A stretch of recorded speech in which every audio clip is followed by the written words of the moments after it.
नमस्कार, आप देख रहे हैं अपना बिहार। मैं हूं आपके साथ विभा उपाध्याय। केंद्रीय मंत्री अश्विनी चौबे ने बिहार सरकार पर बड़ा हमला किया है और सीएम नीतीश को लेकर आपत्तिजनक टिप्पणी की गई। अश्विनी चौबे ने कहा कि बिहार में जंगल राज रिटर्न की घटनाएं दोहराई जा रही हैं। इस तरह की घटना के बावजूद सीएम अपनी ही पीठ को थपथपा रहे हैं। दरअसल केंद्रीय मंत्री अश्विनी कुमार चौबे कैमूर जिले में जिला स्तरीय समन्वय एवं अनुश्रवण समिति की बैठक में शामिल होने के लिए पहुंचे थे और इसी दौरान उन्होंने कहा कि बिहार के मुख्यमंत्री नपुंसकता पर चले गए हैं। बिहार सरकार पूरी तरह से और मुख्यमंत्री के शिकार पर चले गए। मैं इसलिए कह रहा हूं कि 2 दिन से हत्याएं हो रही है, 2 दिन से लोगों को खुल करके लोगों को, लेकिन सरकार संवेदनहीन है। ये जंगल राज की वापसी ला करके बिहार सरकार के मुख्यमंत्री अपना पीठ थपथपा रहे हैं। मुख्यमंत्री को इस्तीफा देना चाहिए। शिकार पर चले गए। तो अश्विनी चौबे का ये विवादित बयान भी इस कदर कि मुख्यमंत्री नीतीश कुमार को लेकर भाषाई मर्यादा भूल गए केंद्रीय मंत्री और आपत्तिजनक शब्दों का इस्तेमाल करते हुए सीएम नीतीश कुमार को कटघरे में खड़ा कर दिया। अश्विनी चौबे की तरफ से यह विवादित बयान और इस बयान के बाद अब राज्य सरकार पर निशाना साधने की कड़ी में अश्विनी चौबे का नाम भी जुड़ता हुआ लॉ एंड ऑर्डर पर उनकी तरफ से सवाल उठाए जा रहे थे। और जरा एक बार फिर से वो बयान सुनिए जिस बयान में भाषाई मर्यादा तार तार हो गई। अश्विनी चौबे क्या कह रहे हैं, एक बार फिर सुनिए। बिहार सरकार पूरी तरह से और मुख्यमंत्री के शिकार पर चले गए। मैं इसलिए कह रहा हूं कि 2 दिन से हत्याएं हो रही है, 2 दिन से लोगों को खुल करके लोगों को, लेकिन सरकार संवेदनहीन है। ये जंगल राज की वापसी ला करके बिहार सरकार के मुख्यमंत्री अपना पीठ थपथपा रहे हैं। मुख्यमंत्री को इस्तीफा देना चाहिए। और बड़ी खबर इस वक्त बेतिया से, जहां पर एसबीआई में दिन दहाड़े 12 लाख की लूट की घटना को अपराधियों ने अंजाम दिया है। 6 की संख्या में पहुंचे अपराधियों की तरफ से 12 लाख रुपए लूटे गए। एसबीआई की शाखा से लूट की इस बड़ी वारदात को 6 की संख्या में जो अपराधी थे, बताया जा रहा है कि वो यहां पर पहुंचते हैं, गन पॉइंट पर लॉकर को खुलवाया जाता है, लूटपाट की जाती है। सीसीटीवी कैमरे के डीवीआर को भी ये लुटेरे लेकर अपने साथ भागे हैं। नगर थाना के संत घाट स्थित एसबीआई ब्रांच की तस्वीर इस वक्त आपके टीवी स्क्रीन पर है, जहां पर लूट की बड़ी घटना को अपराधियों की तरफ से अंजाम दिया गया है। संत घाट स्थित एसबीआई ब्रांच का यह पूरा मामला।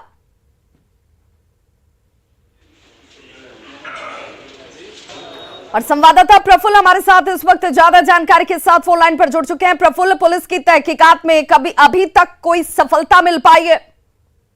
बिल्कुल, पुलिस की तहकीकात जो है वो शुरू तो हो चुकी है, लेकिन पुलिस के हाथ अभी भी खाली है। और सबसे परेशानी का सबब ये है कि जो थे वो जो बैंक में सीसीटीवी लगा हुआ था उसका डीवीआर भी अपने साथ ले गए, सीसीटीवी को क्षतिग्रस्त कर दिया है। और कहीं ना कहीं पुलिस प्रशासन के लिए ये बड़ी चुनौती है और पुलिस प्रशासन को अपराधियों ने खुली चुनौती देते हुए दिन दहाड़े बैंक जैसे ही खुलता है, बैंक में आधा दर्जन की संख्या में अपराधी घुस गए और दोनों हाथ में पिस्टल लेकर बैंक से 12 लाख रुपए की लूट अपराधियों ने की है। और इसके साथ ही अपराधियों ने बैंक के मैनेजर, कर्मी से लेकर वहां मौजूद जितने भी ग्राहक थे उनकी जमकर पिटाई की है। उसके बाद बैंक के बाहर अपराधियों ने फायरिंग किया और फायरिंग के बाद अपराधी जो है वो आसानी से निकल गए हैं, जिसके बाद मौके पर पुलिस पहुंची और मामले की छानबीन में जुट गई। लेकिन पुलिस के हाथ अभी भी खाली है। अपराधियों की पहचान तक नहीं हो सकती है, लेकिन पुलिस ये दावा कर रही है कि जल्द अपराधियों को गिरफ्तार कर लिया जाएगा। बहुत बहुत शुक्रिया प्रफुल्ल तमाम जानकारी के लिए। 2 तस्वीरें इस वक्त आपके टीवी स्क्रीन पर और ये दोनों ही तस्वीरें इस बात की तस्दीक करती हैं, ये बताने के लिए काफी हैं कि कैसे पुलिस सुस्त नजर आ रही है। पुलिस की कार्यशैली सवालों के घेरे में है और अपराधी मस्त होकर घटनाओं को अंजाम दे रहे हैं। पहली तस्वीर आज की, जब 6 की संख्या में पहुंचे अपराधियों की तरफ से एसबीआई को निशाना बनाया गया और गन पॉइंट पर लॉकर खुलवाकर लूट की घटना को अंजाम दिया जाता है। वहीं दूसरी तस्वीर जो है वो कल की है। तारीख बदल गया, दिन बदल गया, लेकिन लूट की वारदातें थमने का नाम नहीं ले रही। समस्तीपुर में कल 1 करोड़ 30 लाख की लूट की बड़ी घटना के बाद एक बार फिर से सवाल यही कि आखिर क्या भगवान भरोसे कानून व्यवस्था इस वक्त बिहार में नजर आती है? सर, मैं अपने काउंटर पे बैठा हुआ था। कितने बजे? लगभग 10:30 के बाद की घटना है। उधर से हम ऐसे एक अकाउंट ओपन कर रहे थे। हाँ, अकाउंट ओपनिंग में कर रहा था, मेरा सर नीचे था, मुझे आया उधर से बोला कि हाथ ऊपर करो, सब हाथ ऊपर करो, सब हाथ ऊपर। 5-6 आ गया, सबके हाथ में 2-2 बंदूक। कितने आदमी थे? लगभग 6+ था सर, 6 तो हम देखे हैं। कैसे हुआ है? कैसे हुआ, क्या था? कैसे 11 बजे ढुका 5-6 आदमी, और सबको स्टाफ को कस्टडी में ले लिया। अंत में समझा कि मैनेजर लगे चाबी है, हमारे पास तो चाबी रहता नहीं है। हमको भी यहाँ से घसीटते हुए ले गया कि खोलो वोल्ट खोलो, पैसा दो। हम लोग बहुत देरी किए।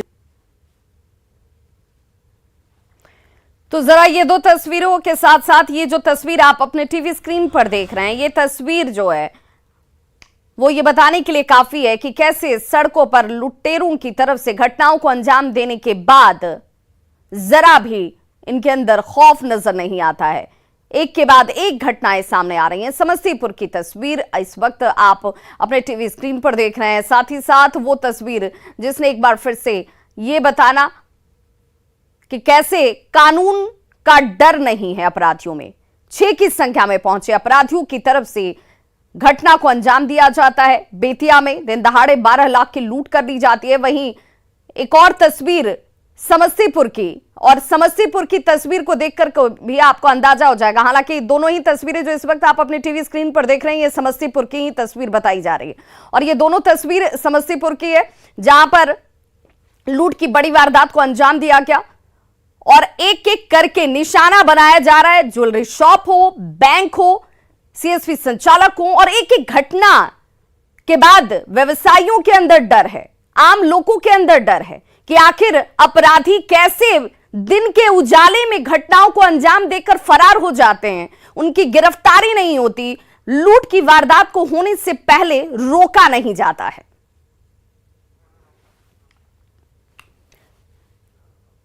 बिहार से फरार आईपीएस अधिकारी आदित्य कुमार के खिलाफ एसवीयू ने जोर शोर से अब कार्रवाई को शुरू कर दिया। आज बिहार से लेकर यूपी तक के 3 बड़े ठिकानों पर स्पेशल विजिलेंस यूनिट की टीम ने छापेमारी की घटना को अंजाम दिया है। बिहार की राजधानी पटना की अगर बात कर लें तो इसके साथ ही साथ उत्तर प्रदेश के मेरठ और गाजियाबाद के ठिकानों पर भी एसवीयू की टीम की तरफ से दबिश रेड के तौर पर दी जा रही है।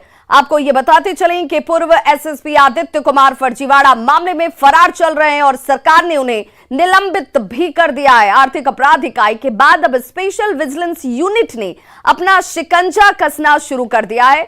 जिन 3 ठिकानों पर इस वक्त ये छापेमारी की जा रही है, उनमें पटना के दानापुर के शगुना मोड़ के फ्लैट शामिल हैं, उत्तर प्रदेश में गाजियाबाद के इंदिरापुरम के फ्लैट और मेरठ के घर को खंगाला जा रहा है। तस्वीरें इस वक्त आपके टीवी स्क्रीन पर, जहां पर निलंबित आईपीएस आदित्य के ठिकानों पर एसवीयू की टीम की तरफ से लगातार दबिश दी जाती हुई।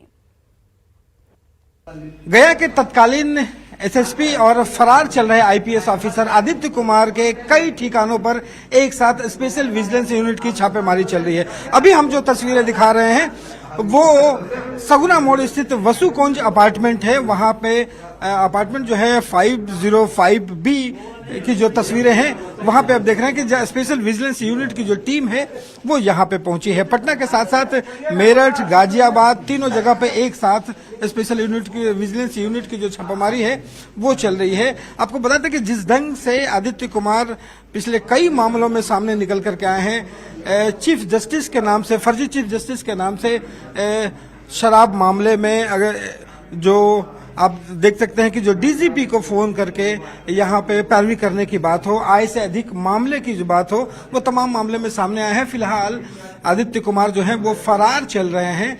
अब उनकी मुश्किलें और बढ़ गई हैं क्योंकि आय से अधिक संपत्ति का जो मामला है वो भी सामने है। 1 करोड़ से अधिक संपत्ति का जो मामला है उन पे बन रहा है और स्पेशल विजिलेंस यूनिट की जो टीम है वो लगातार यहाँ पे आपको दिखा रहे हैं कि यहाँ पे पहुंची हुई है। और सर, क्या अभी तक शुरू हुई है कार्रवाई?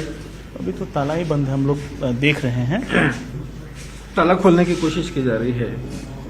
और यहाँ पे कोई मिला और कोई भी नहीं, अभी उसी की कार्रवाई चल रही है। अच्छा, तोड़ने वाले को बुलाए जा रहे हैं। देखिए, यहाँ पे फिलहाल कोई नहीं है, ताला बंद है, लेकिन कोशिश की जा रही है कि ताला खोलने वाले को बुलाया जाए, किसी ढंग से ताला तोड़े और यहाँ पे छापामारी शुरू होगी। जिस ढंग से आदित्य कुमार को लेकर के सामने बातें आई हैं उसे लेकर के अब स्पेशल विजिलेंस यूनिट जो है वो लगातार छापामारी कर रहा है और इतना साफ है कि आदित्य कुमार की जो मुश्किलें हैं और बढ़ गई हैं।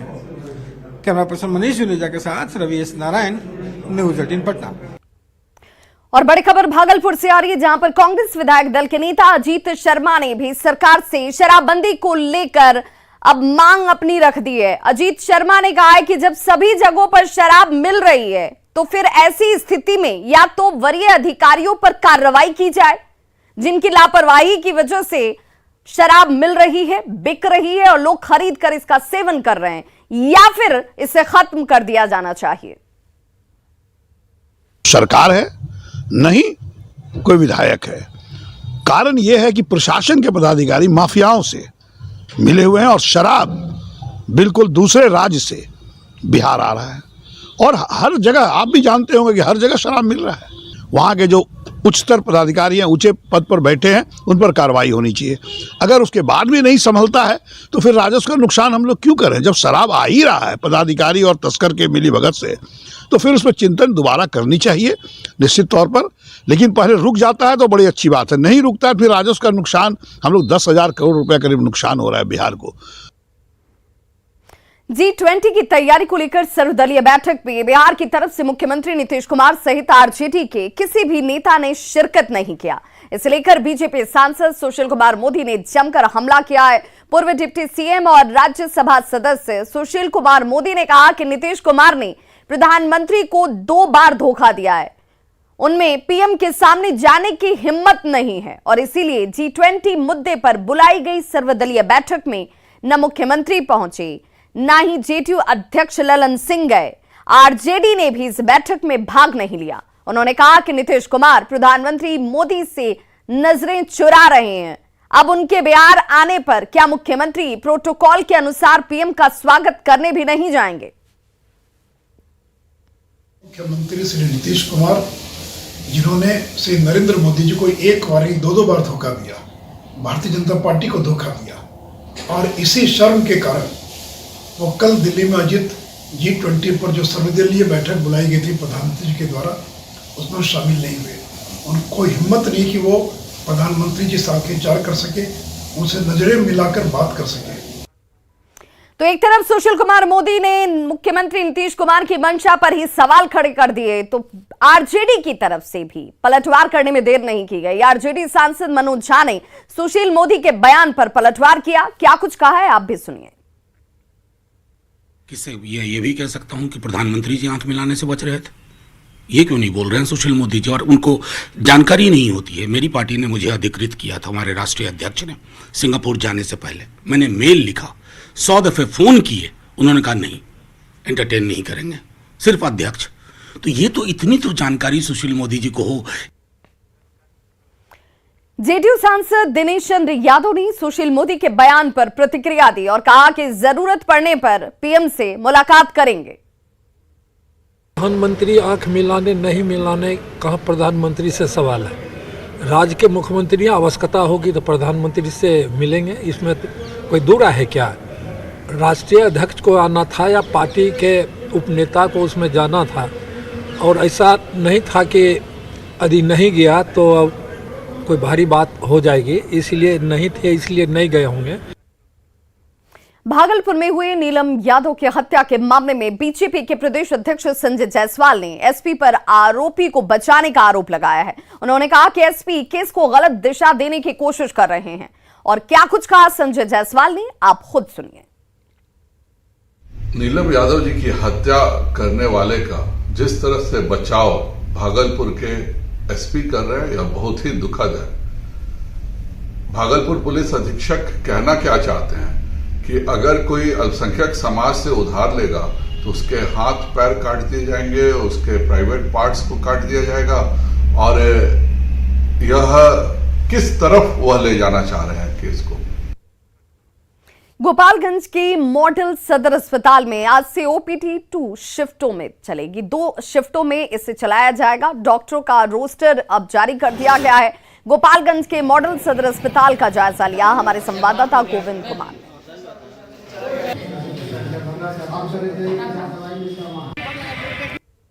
स्वास्थ्य विभाग में नई व्यवस्था के तहत आज से जो है ओपीडी वार्ड 2 शिफ्टों में चलेगा। ये सदर अस्पताल का ओपीडी वार्ड है।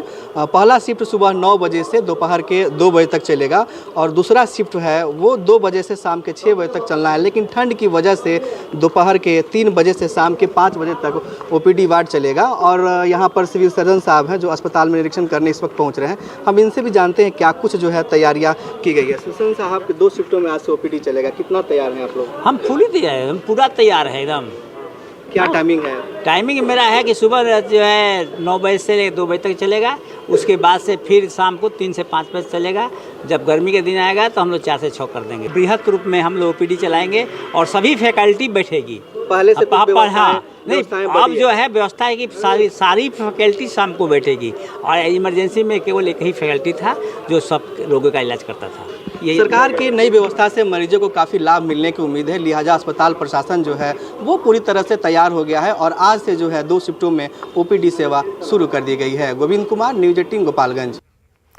नालंदा के हिलसा बाजार में मां काली मंदिर परिसर की जमीन को एक कॉलेज अतिक्रमित मुक्त कराने की मांग कर रहा है। फिर भी तारीख पर तारीख मिलने से स्थानीय ग्रामीणों के अंदर अब इसे लेकर आक्रोश का माहौल है।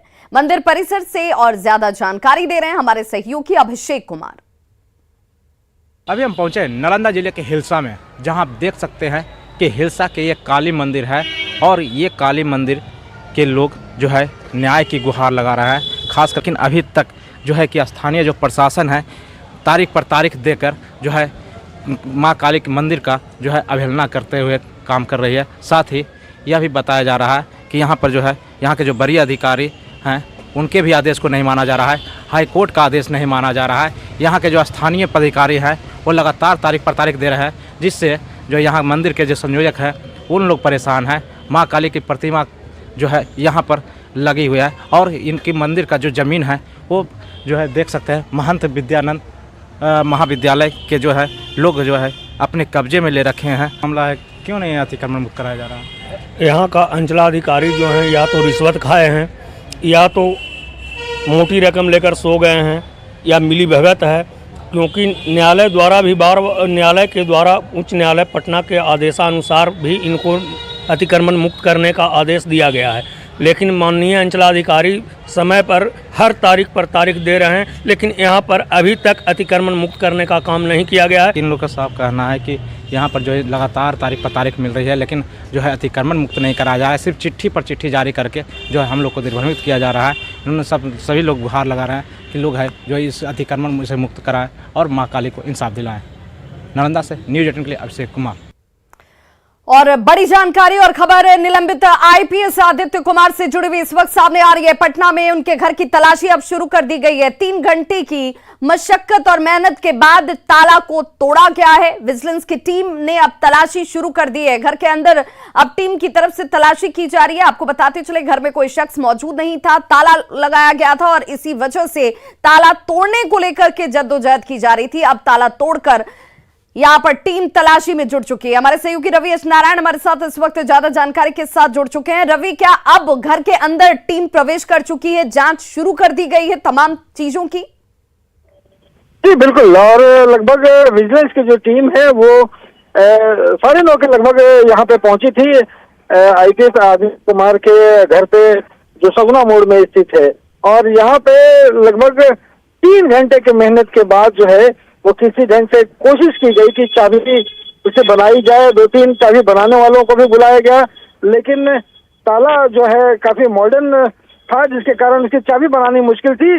अंततः जो है उन्होंने डिसीजन लिया कि घर का जो दरवाजा है वो तोड़ा जाए, और 3 घंटे की मेहनत के बाद तोड़ने के बाद विजिलेंस की जो टीम है वो अंदर प्रवेश की है और अंदर से जांच जो है वो शुरू कर दी गई है। आपको बता दें कि साथ में नोट गिनने की जो मशीन है वो विजिलेंस की टीम ने साथ लाई है, लैपटॉप साथ लेकर के आई है। और जो आदित्य कुमार का जो घर है अंदर से काफी आलीशान दिख रहा है और काफी महंगे सामान है। अब देखने वाली बात हुई कि जांच के बाद जो विजिलेंस की टीम है वो क्या क्या वहां से उनको मिलता है, ये जांच के बाद पता चलेगा। जी बहुत बहुत शुक्रिया रवि एस नारायण तमाम जानकारी के लिए। तो दानापुर के सगना मोड़ के पास फ्लैट निलंबित आईपीएस आदित्य कुमार का, और अब उनके घर में जाकर तमाम दस्तावेजों को खंगालती हुई इस वक्त टीम नजर आती है। और बड़ी खबर इस वक्त गया से आ रही है, जहां एक घर से देवी देवताओं की चांदी की बेशकीमती मूर्ति को बरामद किया गया है। इस मामले में एक युवक को हिरासत में लिया गया, जिससे पूछताछ इस वक्त पुलिस की टीम कर रही है। घटना फतेहपुर थाना क्षेत्र के धरहरा खुर्द गांव की है। मूर्ति का वजन 15 किलोग्राम बताया जा रहा है, जिसकी कीमत तकरीबन 50 लाख के आसपास आंकी जा रही है। ग्रामीणों ने यह कहा है कि संदीप कुमार हावड़ा देहरादून एक्सप्रेस ट्रेन से मूर्ति लेकर पहाड़पुर स्टेशन उतरा था और उसके बाद वहां से वो अपने घर आया, लेकिन किसी तरह से गांव में यह खबर फैल गई और लोगों ने उसे हिरासत में ले लिया।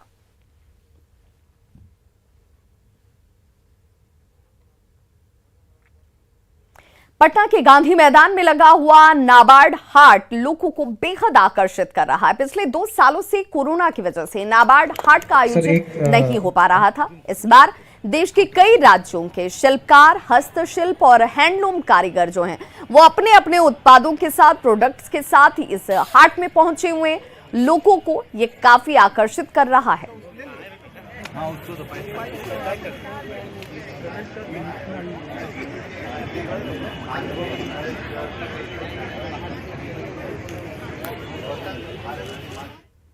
और आइए अब देखते हैं गाड़ी चलाने वालों के लिए एक बड़ी खबर। इस समय की बड़ी खबर।